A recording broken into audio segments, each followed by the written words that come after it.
ፍቃዱ ተብዬዋ ጨብጫቢ እስኪ ባሏ እንዴት አድርጋ እንዴት ከበላተኛ እንዳዳነችው አያ አንተ ታጨበጭባለህ። እነሱ ግን አንድ ናቸው። እስከዛሬ ድረስ የምትሰጠው አስተያየት በጣም ጥሩ ነበረ። አብና መሌ ፍፄና ሐሰን መቼስ አቶ በፍቃዱ ሀብና መሌ ጋር የሚወስድ ነገር የለም። አስፈላጊ ከሆነ እኮ በማንኛውም ሰዓት ደውይልን እኛ ከጎንሽ ነን ተብላ እኮ ስልክ ተሰጥቷት ታውቃለች። አንተ ስላልካህ አይደለም የምትደውለው። ፍቃዱ ተብዬው ዩቲዩበር አንተ የፈለግከው ለማስጠቆር ነው። ግን አየህ አይደለ እሱ እየታገለ ያለችው መሀል የገባችው እሷ ናት መሀል የገባችው አይተሃል አይደለ? እንዳንተ ማስጠቆር አይደለም እኮ እሷ እያየችው ያለችው። እዛ ቦታው ላይ ብትጣላም የእሱን ክፉ ነገር ግን አትፈልግም። አይተሃል አይደለ? አሽቃበጥክ፣ በጣም አንዘረዘረም ነው። ትንሽ ሰከን ለማለት ሞክር። ሲጀመር ሀብና መሌ የሚያስፈልጓት ከሆነ በማንኛውም ሰዓት እንድትደውል እንትን ተሰጥቷታል ማለት ስልጣን ተሰጥቷታል። በማንኛውም ሰዓት አንተ ስላልክ አይደለም። ሰላም ጤና ይስጥልን ውድና የተከበራችሁ የቻናላችን ቤተሰቦች እንዴት አላችሁ? እንዴት ናችሁ? አለው ደህና ነኝ እግዚአብሔር ይመስገን፣ ሁሉ ሰላም ነው በኔ ጋር። ቤተሰቦች ዛሬ እንግዲህ በፍቃዱ የሚባል ዩቲዩበር በጣም ጎበዝ አስተያየት ሰጭ ነበር። ትላንትና ምን ነክቶት እንደሆነ አላውቅም፣ ግልብጥ ብሎ እንዴ ሶሲ መታ ብትፈነጭም የስራውን ባህሪ እንደማያቅ ሆነ።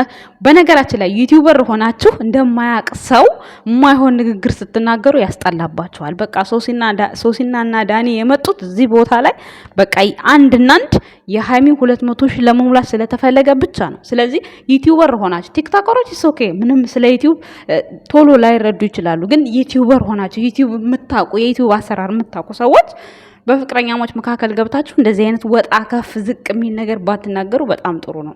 ቲክቶከሮች ኦኬ ምንም ያን ያክል ተጽዕኖ ላትወስዱባቸው ትችላላችሁ። ምክንያቱም ስለ ዩቲዩብ ያን ያህል አያውቁም። አንተ አሁን ስለ ዩቲዩብ ህጉንም ሁሉንም ነገር እያወቅ እንዴት ብለህ በዚህ መሀል ገብተህ እንደዚህ እንደ ሾርባ ትበጠብጣለህ? ወንድ አይደለ እንዴ? ኮስታር በላ የወንድ አይነት ንግግር ተናገር። እስከዛሬ ድረስ በደንብ ጎበዝ ነው። በነገራችን ላይ ጎበዝ አስተያየት ነው የሚሰጠው ማለት ነው።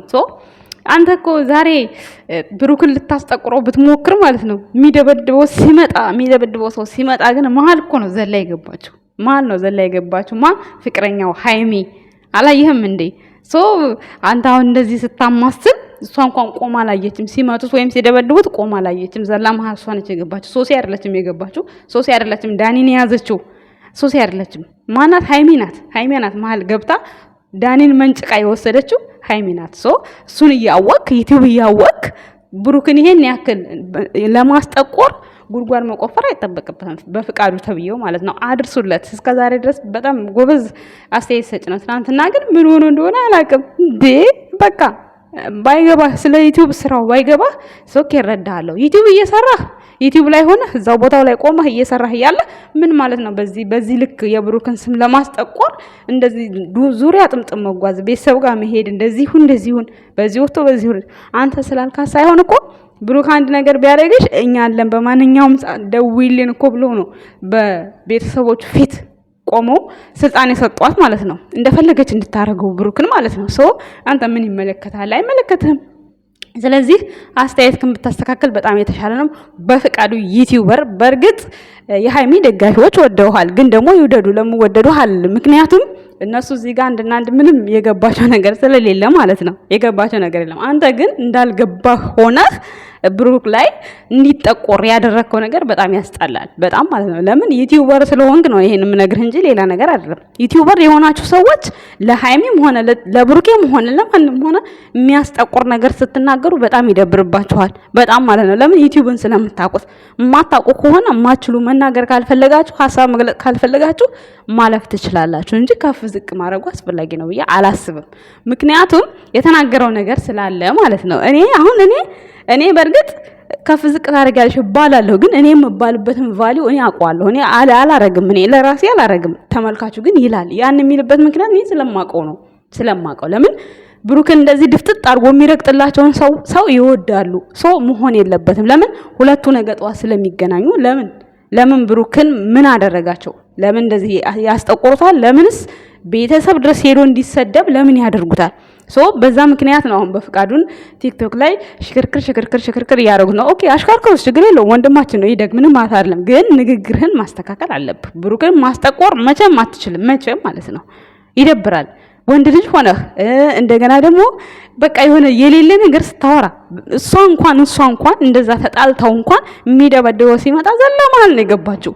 ይሄን እንኳን አይተህ እንኳን መረዳት አትችልም ባጭሩ ማለት ነው። ስለዚህ እሱን ለማስጠቆር ብዙ ጉድጓድ መቆፈር አይጠበቅብህም በፍቃዱ ተብየው ማለት ነው። እና ውድ ቤተሰቦቼ ሌላው ምን ልላችሁ ነው የመጣሁት፣ አሁን እንኳን ትንሽ ረገብ እያላችሁ ነው። የጨረቃ ፋሚሊ ሰላም ሲጠፋ ያው የቲክቶከሩ ሰላም ሁሉ ነው የሚጠፋው። በጣም ሰሞኑ ወከባ ላይ ናችሁ። ብዙ ግራ ያጋባችሁ ነገር አለ፣ ብዙ ነገር ማለት ነው። ግን አንድ እኔ እንዲገባችሁ የምፈልገው ነገር እኔ ሁል ጊዜ የምናገረው ነገር ማለት ነው፣ ሁሌም ቢሆን ምንም የፈለገ ነገር ሊፈጠር ይችላል። ሃይሚና ብሩኬ ግን ማለት ነው መቼም እንደማይለያዩ ይሄ አትርሱት። በቃ ሁል ጊዜ ከልባችሁ አስቀምጡት። ግን የሚመጡት ነገር ቃላቶቹ ምናምን ያስጠላሉ ትላላችሁ። ታዲያ እንዴት ሆኖ ይሰራል? እንደዛ ግዴታ መጠቀም አለባቸው ሁለቱም ማለት ነው። ሶ ምንም ማድረግ አይቻልም። እንግዲህ የገቡበት ነገር ነው። ይችን ነገር አሁን የገቡበትን እስከ መቼ ድረስ እንደሚሰሩ ባላቅም ይሄን ነገር እስኪጨርሱ ድረስ ታገሰን መጠበቅ አለብን። ከዚህ በኋላ ግን ላይቭ ላይ ቲክቶክ ይገባሉ ምናምን ነገር፣ በዛን ሰዓት ግን እንደዚህ አይነት ነገር እንዳይጀምሩ ያው መንገር አለብን፣ ማስረዳት አለብን። ምክንያቱም የጨረቃ ፋሚሊ ይሄ ድራማ በፍጹም አይሄድባቸውም ከነሱ ጋራ ማለት ነው። የራሳቸው የሆነ ኮንታክት ፈጥረው ቢሰሩ በጣም የተሻለ ነው በእንደዚህ አይነት ነገር ላይ። ምክንያቱም በአብርሃም እያየሁት ነው። አብርሃም ጋር አሁን በጣም ነው የሚደብረው ይሄ እንደዚህ አይነት ቪዲዮ። ግን ያው እሱ እየቀጠለበት እየሰራበት ነው። ሶ የኛ የጨረቃ ፋሚሊ ደግሞ ከነሱ ወጣ ለየት ያለ ሌላ ነገር ቢሰሩልን በጣም ደስ ይለናል። ሲቀጥል ደግሞ ማለት ዛሬ ላይ እንደዚህ ሃይሚና ብሩኬ ሆድና ጀርባ ስለሆኑ አይገናኙም ማለት አይደለም። እያንዳንዳችሁ ማለት ነው በብሩኬም በኩል ያላችሁ በሃይሚን በኩል ያላችሁ የራሳችሁ የውስጣችሁን እያወራችሁ፣ በእርግጥ ዛሬ ላይ ስለተጣሉ ቂማችሁን ብታወሩ ነገ ደግሞ ታርቀው ሲመጡ እኛ ምን እንታረቃለን የምትሉ አላችሁ። ግን መጥፎ ነገር ከመናገር እነሱ ያው እዛው ቦታው ላይ እየሰሩ ስለሆነ ነው። እኛ ደግሞ ተናግረን ምንም አንጠቀምም። ስለዚህ ሁለቱንም ባለማስጠቆር የራሳችንን ሀሳብ አስተያየት እየሰጠን መጓዝ አለብን። ሲቀጥል ደግሞ ሃይሚና ብሩኬ ብቻ አይደለም አሁን እየተጣሉ ያሉት። ማርክ ራሱ ከቤዚ ጋር ትናንትና ከሆነ ጎረምሳ ጋር ሲደባደብ ነበረ። ሩታም ከዛች ከነፂ ጋር ስትደባደብ ነበር። አብርሃም መሀል ገብቶ ነበር። ባይዘው ብቻ በዚህ ሳምንት ማለት ነው ይሄ የድብድብ ጊዜ ነው የሚመስለው ዩቲዩብ ላይ ማለት ነው በነገራችን ላይ ሰው። ስለዚህ አሁን ብሩክ ትላንትና በጣም የተናደደው ምንድነው? አንደኛ ቤተሰብ ጋር መድረሱ አናዶታል። ሁለተኛ ነገር ደግሞ እናቱ መዝቅዘቋን በጣም ደብሮታል። በእንደዚህ ይሄ ነው ስሜታው ያደረገው እንጂ ይሰሩታል እነሱ። ሲቀጥል ደግሞ ሶሲና ዳኒ ምንም እየቻሉበት አይደለም። እውነቴን ስነግራችሁ ሶሲና ዳኒ እየቻሉበት አይደለም። ምክንያቱም ሁለቱ ናቸው ትናንት የከወኑት። አሁን ከወናም ቢሆን ምንም በሉት ምንም ብቻ እዛ ቦታ ላይ ሃይሚና ብሩኬ ናቸው የትናንትናው ቪዲዮ የሰሩት እንጂ ሶሲም እንደምታዩት ነች። በቃ ዝም ብላ መሳቅ ነው። ዳኒም ደግሞ ምንም አላወቀበትም። ከሃይሚ የምትናገረውን እያስታከከ ነው የሚናገረው። ሲጀመር ዳኒ ሃይሚ ከምታወራው ላይ ነው አይዲያ እየወሰደ የሚያወራው እንጂ ምንም ከራሱ ፈጥሮ የሚያወራው ነገር የለም። ሲቀጥል ሶሲ እንደ ፍቅረኛው እንደ ወንድ እንደ ፍቅረኛ መናደድ የነበረበት አክቱን ማድረግ ያለበት እሱ ነበረ፣ ግን አልቻለበትም። ስላልቻለበት ነው ብሩክ እንዴት እሷን ትመታታለህ ሴት ልጅ ናት ምናምን ብሎ ሀሳቡን ቀይሮ በእንደዚህ አይነት መንገድ የመጣበት እሱ ምንም ሊገልጸው አልቻለም። በቃ ማለት ፍቅር እንጃ። ሃይሚና ብሩኬ ጋር እኮ ማየት ትችላላችሁ እንዴት እንደሆነ ማለት ነው። ማለት አሁን እሷ አትጩህባት ምናምን ሲለው ጩኸትህ ዱላ ይሻላል ምናምን ስትል ይሄ ነው በቃ የሚያጋግለው እውነት የሚያስመስለው። ብሩክ ተናግሯል ከዚህ በፊት ያው አሁን ላይ በእርግጥ ማን እንደሆነ ፕራንክ እንደሚደረገው ባላቅም እዛ ቦታው ላይ ስትሰሩት ፕራንክ ስትሰሩ ሆናችሁ መገኘት ነው ያለባችሁ ብሏል። ስለዚህ እኔ ማን እንደሆነ ፕራንክ የሚደረገው ባላቅም እዚህ ጀማ ውስጥ ማለት ነው አሁን እነ ሶሲ ውስጥ እና ሃይሚ ውስጥ ብቻ እኔ በትናንትና ቪዲዮ ላይ ሁለቱ ብቻ ናቸው የሰሩት። ሃይሚና ብሩኬ ብቻ ናቸው የሰሩት። ሶሲማ ምንም በቃ እኔ እንጃ ምን ሆና እንደሆነ አላቅም። ትላንትና ከዳኒ ጋር ጭራሽ የተጣላች አትመስልም። ዳኒ ራሱ ከሷ ጋር የተጣላ አይመስልም በፍጹም ማለት ነው ስታዩት ማለት ነው። ሃይሚና ብሩኬ ብቻ የተጣሉ የሚመስሉት ማለት ነው። ሶ እነሱ ደግሞ ያው በውስጣቸው ቂም አለ። ይቺ እንትኗ ማለት ነው ይቺ ያልጓ የተባለችው ምክንያት ሆና ቂም አለ። ሶ በፍቃዱ ተብዬው ረጋ ሰከን ያለ ንግግር ቢናገር በጣም ጥሩ ነው ብዬ አስባለሁ። ውድ ቤተሰቦች ቤተሰብ ጋር የሚያስኬር ነገር ምንም ነገር የለም። ልጅ አቦካው ለራት አይበቃም የሚባል ነገር አለና 18 ዓመት አልፎታል። ከቤተሰብ ጋር ወጥቷል። በራሱ ነው የሚኖረው። የፈለገውን ነገር መስራት ይችላል። ግን ደግሞ ነውር የሆነ ነገር ሲሰራ ነው። ይሄ ማንም ሰው ሲሰራው የነበረ ነው። ብሩክ የሰራው እንደ ጀብድ እንደ አዲስ ነገር እንደ ምንድን ነው በቃ የሆነ አለ አይደለ እንደ ወንጀል አስመስላችሁ አትዩት። ኦልሬዲ ይሄ ልጅ የፈለገውን ነገር ቢፈልግ እናንተ ጋር ካሜራ ላይ ይውልኝ ወይም ደግሞ እግራ አያይዙኝ ብሎ እናንተ ጋር ለማድረግ የሚፈልገው ቢፈልግ ማለት ነው። ፕራንክ ነው አለቀ። ከካሜራ ጀርባ፣ ከካሜራ ኋላ፣ ከካሜራ ከግርጌ፣ ከጭንቅላት ከምናምን እያላችሁ የራሳችሁን ዘይቤ ይዛችሁ ዩቲዩበሮች ሌላ ዙሪያ ጥምጥም እየገባችሁ ልጁን ጭንቅላቱን አታሳምሙት። ነገሩ የሚፈታው እኛ ጥሩ ነገር ስናወራ ብቻ ነው። ሲቀጥል ሃይሚ በዚህ ልክ እንትን አትልም። በዚህ ልክ እሱ ላይ አትጨክንም። አየኋት እኮ ትናንት አየኋት እኮ ትናንትና እውነት ቆማ ዝም ብላ ብታየው ዳኒና እሱ ሲፈጣፈጡ ዝም ብላ ብታይ በቃ እውነት ከውስጧ ተቀይማለች ብዬ አስብ ነበረ። ግን ትናንትና ያየሁት ነገር በቃ በውስጧ ፍቅር እንዳለና የሆነ በቃ እሱ እንዲማርበት የፈለገችው ነገር አለ።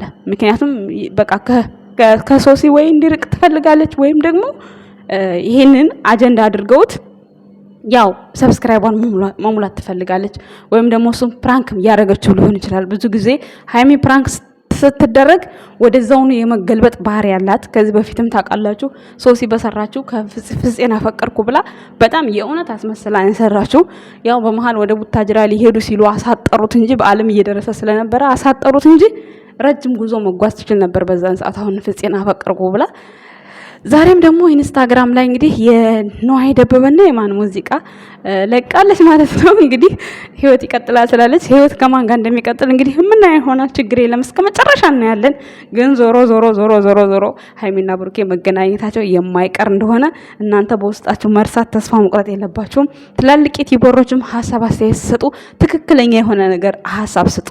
መጥፎ ነገር አትስጡ፣ አታጋግሉ። ዩቲዩብ እየሰራችሁ ስለ ዩቲዩብ እያወቃችሁ ስታሽቃቡጡ ይደብራል። ቲክቶከሮች ኦኬ ምንም ማለት አይደለም፣ የታያቸው ነው። ዩቲዩብ ስለ ዩቲዩብ ያን ያክል ጥቅሙንም ጉዳቱንም ላያውቁትም ይችላሉ ብዬ አስባለሁ።